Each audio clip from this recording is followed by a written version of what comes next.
Assalamu alaikum wa rahmatullah. Donc, aujourd'hui, nous allons commencer une nouvelle série d'exercices sur les boucles en langage C. Donc, on va essayer maintenant de traiter l'ensemble des exercices se trouvant au niveau de cette série. Les exercices sont au nombre de 20, n'est-ce pas? Donc, on va essayer maintenant de lancer notre éditeur CodeBlocks.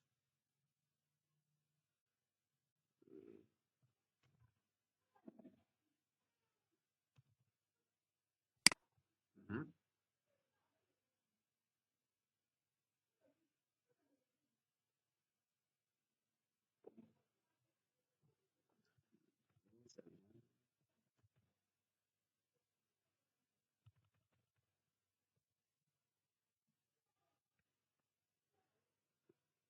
CodeBlocks est là.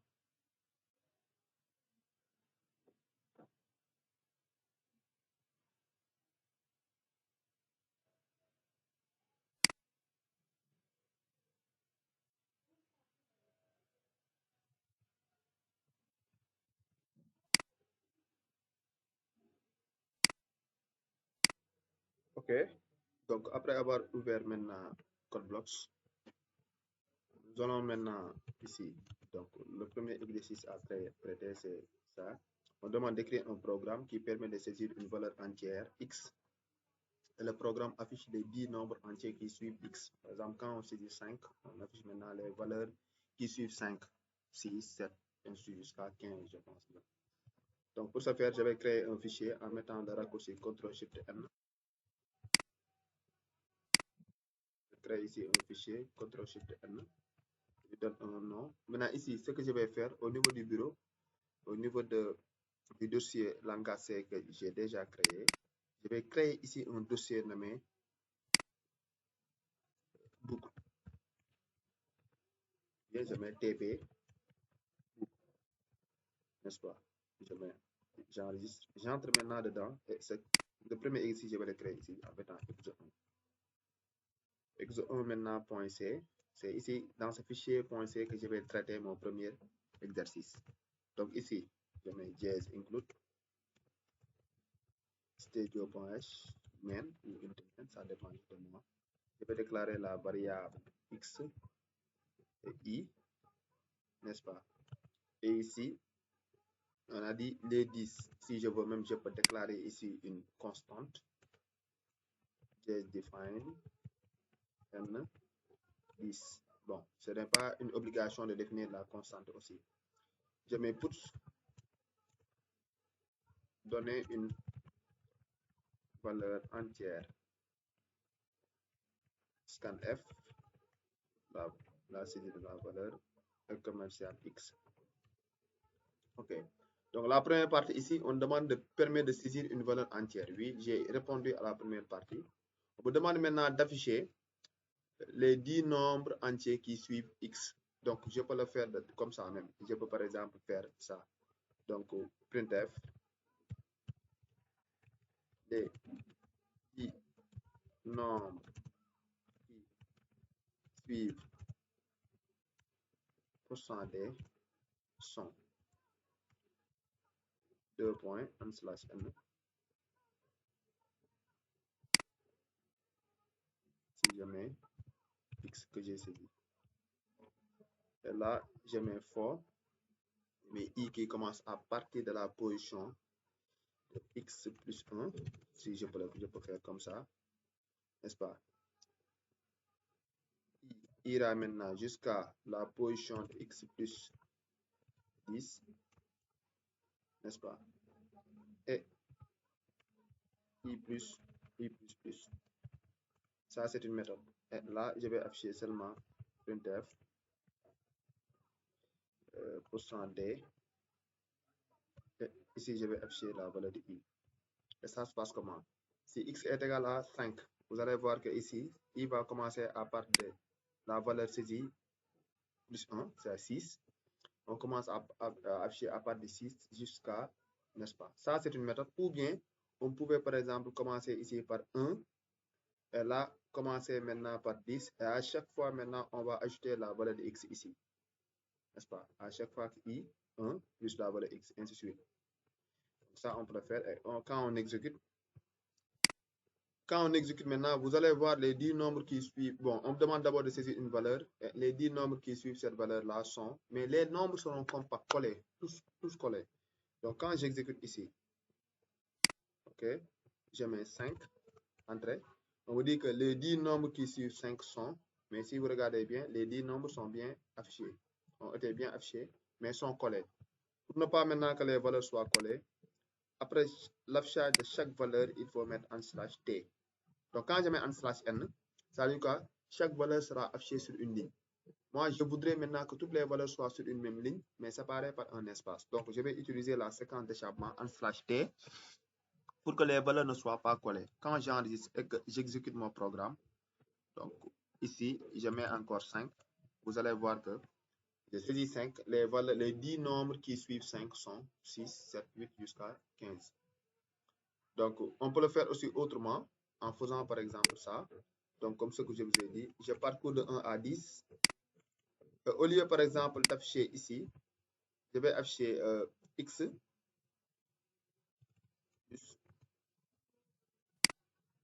Donc ici, là, ça aussi on peut le faire de cette manière-là. On peut le faire de cette manière. On parcourt de 1 à 10. À chaque fois maintenant que i est une valeur, on prend la valeur de i, ajouter la valeur que l'utilisateur a saisie. Donc, on va exécuter. Je donne 5 encore. Ça marche aussi dans tous les cas. Donc, depuis tout à l'heure, je teste avec 5. Mais ici, vous testez avec n'importe quelle valeur entière, ça va marcher. Donc, on va tester avec une valeur négative. Je mets par exemple moins 3. Donc, les 10 valeurs qui suivent moins 3 sont moins 2, moins 1, 0 jusqu'à 7. N'est-ce pas? OK. Ça, c'était l'exercice numéro 1. On passe maintenant à l'exercice numéro 2. Et pour ce faire, il va falloir que nous créions un nouveau fichier et on le nomme exo2. Et dans exo2, on va y traiter cet exercice où on nous demande d'écrire un programme qui permet de saisir une valeur entière positive n. Ici, on a bien précisé positive. Et à chaque fois que l'on vous précise positive, il va falloir que vous contrôlez la valeur de n que vous saisissez. Le programme détermine et affiche la somme des nombres pairs ainsi que le produit des nombres impairs compris entre 1 et compris entre 1 et 3 fois n. Par exemple, 3 fois n, cela veut dire quoi? Si on saisit 2, on nous demande de faire la somme des nombres pairs compris entre 1 et 6, parce que 3 fois 2 vous donne 6, et le produit des nombres impairs compris entre 1 et 6. OK? Donc ici, je commence par js include stadio.h.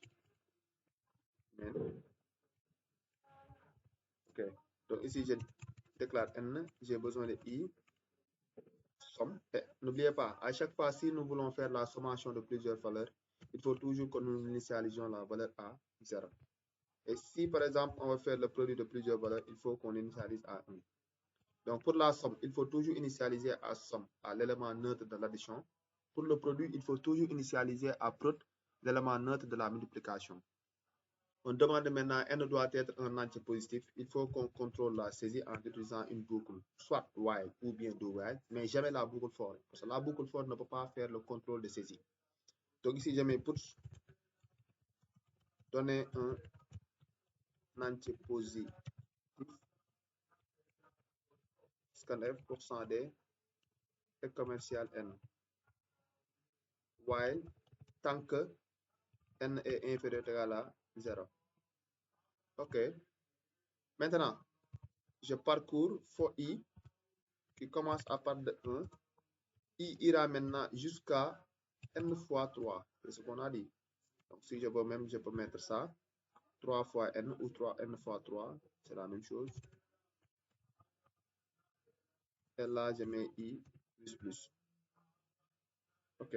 Maintenant, on peut le faire de deux manières différentes. On va le faire avec la première méthode où on sépare maintenant les nombres premiers et les... Bon, où on sépare. Bon, on va le faire ici sans séparer, par exemple. Ici. Je dis quoi? L'éventuel nombre pair ou premier et nombre pair ou impair qui doit être entre 1 et 3 fois n, c'est i. Donc, je pose une condition. If i mod 2 égale à 0. Tout nombre pair est divisé par 2. le modulo, le reste de la division de son nombre par 2 vous donne toujours 0. Et si je mets somme plus égale I, somme plus égale, c'est comme si j'ai mis somme reçoit son ancienne valeur plus I. Ça, c'est la même chose. Quand je mets else, ça veut dire quoi la négation? Et la négation, ça veut dire quoi? Si le nombre n'est pas pair, est forcément impair. Et ici, on fait le produit fois égale I. Et là, à la sortie, je vais afficher seulement printf somme des nombres pairs %d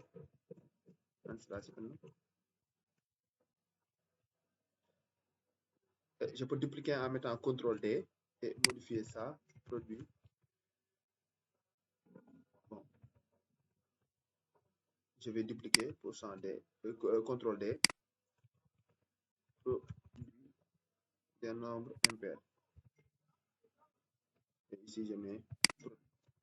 Et ici, c'est pas la peine de mettre ça, hein, parce que c'est la dernière instruction à exécuter. Ok, et ça, maintenant, on va exécuter ça. Et on teste maintenant avec, je mets 4. Ok, ici, ça marche. Hein. Quand je mets 4, là, ça, c'est la somme des nombres pairs compris entre 1 et 3 fois 4. Par exemple, entre 1 et 12. N'est-ce pas? Entre 1 et 12, on a quoi? Les nombres pairs, on a 2, plus 4, 6, plus 6, 12, plus 8, 20, plus 10, 30, et plus 12, ça donne 42. Et bon, pour le produit, bon, ici, puisqu'on nous faisons le produit, c'est pourquoi on a un grand nombre. Et aussi, je vous montre une autre chose. Par exemple, quand j'exécute encore et que je donne une grande valeur, je mets par exemple 10. Ok, bon, ça marche parce que c'est la somme. Et si vous regardez bien ici le produit, il y a un petit problème. On va trouver une valeur qui est négative. Et cette valeur-là n'est pas correcte, c'est normal. Parce que ce qu'on est en train de faire, nous faisons le produit des nombres impairs compris entre 1 et 30. On va trouver maintenant un grand nombre qu'on va essayer maintenant de stocker dans la variable prot, alors que la variable prot ne peut pas contenir ce nombre-là. En développement, c'est ce qu'on appelle dépassement de capacité ou bien overflow. Donc, c'est comme si vous avez un seau qui peut contenir 1 litre d'eau et vous voulez y faire 5 litres d'eau. Donc, ça ne marche pas. Donc, ici, c'est seulement ce problème, quoi. Le seul problème est que nous avons trouvé un grand nombre qui ne peut pas se contenir dans prot et la représentation devient un peu compliquée. Ok.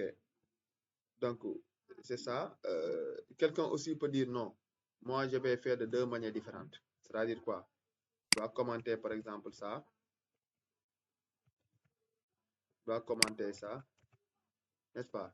Et dire, bon, moi, je vais parcourir d'abord for i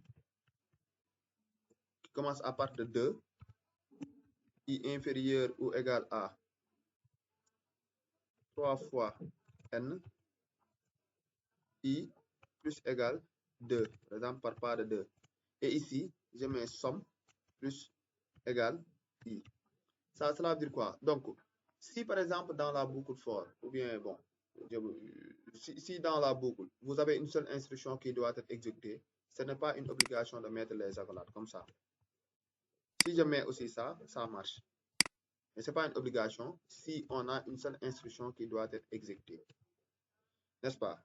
Et ça veut dire quoi? La boucle commence à partir de 2, ira jusqu'à 3 fois n par part de 2. Par exemple, je quitte 2, après je vais 4, je vais 6, ainsi de suite. Mais là-bas, ce n'est pas la peine de tester si la valeur est paire, parce que la valeur est forcément paire. Parce que si vous commencez par 2, le premier nombre pair, et que vous faites des parts de 2, vous tomberez toujours sur des valeurs qui sont paires. Donc, quelqu'un peut le faire ici, comme ça, avec, et aussi le faire comme ça, si vous voulez. Par exemple, ici, commencer par 1 et faire des parts de 2. Et là, au lieu de somme, je mets prod fois égale i. Ça aussi, quelqu'un peut le faire. Ça aussi, ça marche. Ça aussi, ça marche. On va essayer d'exécuter. Je mets 4. Ça aussi, ça marche dans tous les cas.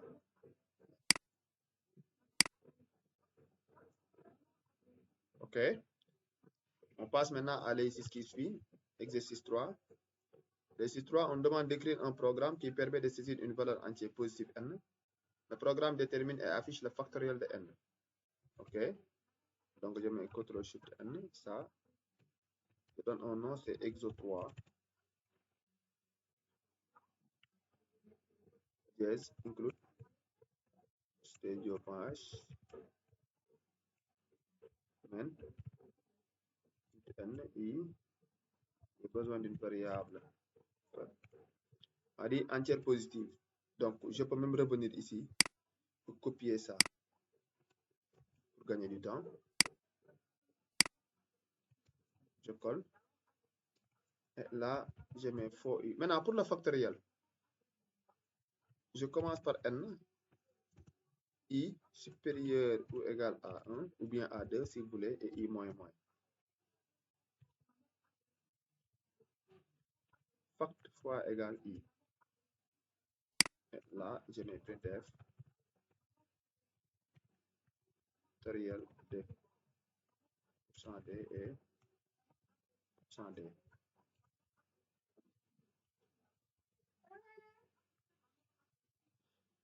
N'est-ce pas? Donc ça, bon, la multiplication, elle est commutative. Donc, on peut commencer la boucle par de n jusqu'à 1 ou bien de 1 jusqu'à n. Et on prend maintenant les valeurs consécutives de n et on fait le produit pour avoir le factoriel. Donc, pour cet exercice-là, on va le tester avec la valeur 5. Et le factoriel de 5, nous tous, nous savons que c'est 120. Donc, si on a 120, ça marche. Je mets 5. OK, le factoriel de 5, c'est 120. Donc, on a pris 5 fois 4 fois 3 fois 2 fois 1. Ça nous donne 120. Et sans plus tarder, on va attaquer maintenant l'exercice numéro 4. Ici, on demande quoi? Écrire un programme qui permet de saisir une valeur entière n comprise entre 5 et 300. Le programme détermine et affiche la table de multiplication de n. OK, donc je mets exo 4.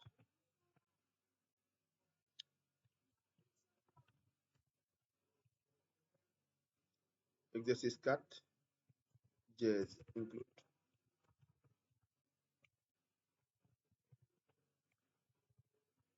OK. Donc j'ai besoin ici de n. I. Et là, je colle ça. On me demande maintenant, la valeur à saisir doit être comprise entre 5 et 300. Donc, je peux par exemple faire ça. Je remonte ça. Je demande à l'utilisateur de saisir ça. Et je lui dis, if, si par exemple, la valeur que l'utilisateur a saisie est inférieure à 5 ou supérieure à 300, je lui dis push.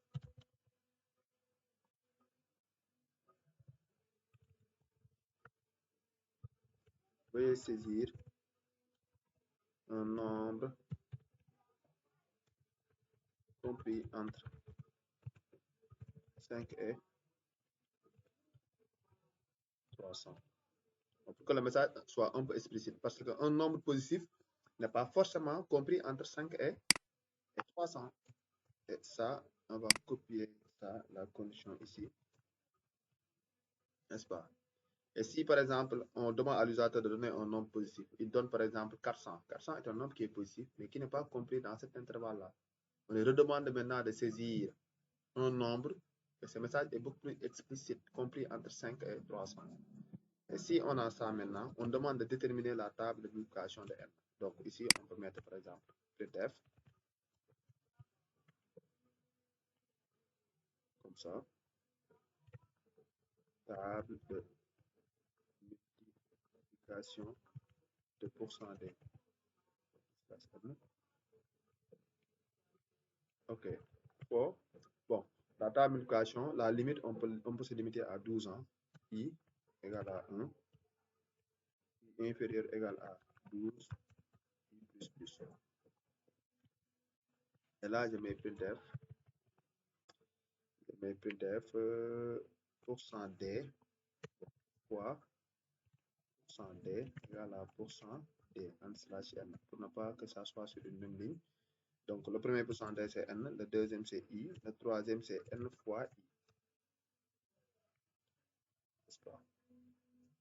C'est ça. Donc, c'est ça. On va essayer de le tester. Je mets fn, f9 ou bien f9. Ça, c'est le raccourci d'exécution d'un programme. Hein, c'est ici. Hein. Donc, vous avez le choix de mettre maintenant f9 pour certains au niveau du clavier. Il y a d'autres maintenant qui, comme moi, je vais mettre fn, f9 pour exécuter. Donc, ici, je mets quoi? 4. Donc, vous avez vu. Donner un entier positif. Oui, je donne 4. 4 est un entier qui est positif. Mais il se trouve que 4 ne se trouve pas dans cet intervalle. Et ce message qui va venir est beaucoup plus explicite. L'utilisateur saura que l'entier positif que je dois saisir doit être compris dans cet intervalle-là. Je mets 7. Et aussitôt, j'ai la table de multiplication de 7. On a 7 fois 1 égale 7, ainsi de suite, jusqu'à ce que 7 fois 12 qui me donne 84. Ok. Ça aussi, ça marche. Et maintenant, pour l'exercice qui suit, pratiquement c'est la même chose, mais ici, il y a une différence près. On dit maintenant ici, écrire un programme qui permet de saisir une valeur entière n comprise entre 2 et 100. Le programme détermine affiche la table de multiplication de tous les nombres entiers. Tous les nombres entiers compris entre 1 et n. Donc, quand on saisit 5, 5 est un nombre compris entre 2 et 100. On demande maintenant de déterminer la table de multiplication de tous les nombres compris entre 1 et 5. N'est-ce pas? Donc, pour ce faire ici, je crée un fichier, on met exo5, n'est-ce pas? Exo5. Et ici, je peux même copier ce contenu-là. Donc, bon, avant ça, je reviens ici, je mets jazz, studio. Ici, je mets int n, j, ok. Et je reviens ici, je copie ça. Bon, si je veux, je peux le faire comme ça.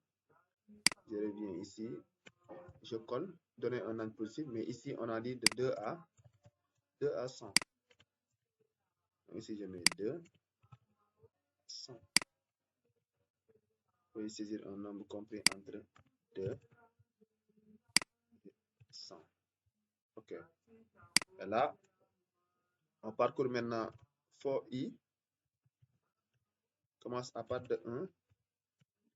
I inférieur égal à n. I plus plus. Maintenant, ce sont les i qu'on va déterminer la table de multiplication. On peut même mettre ici un message, printf, table de multiplication de %d for j à 1, j inférieur égal à 12, j plus plus. Ici, j'aurai printf %d fois %d égal à %d. J'aurai ici i, j, i fois j. N'est-ce pas? Ça, quand on fait ça, vous allez voir que lorsqu'on saisit une valeur, le programme va afficher la table de multiplication de toutes les valeurs comprises entre 1 et la valeur saisie. Donc ici, nous allons exécuter maintenant. Bien, je peux venir là, build run.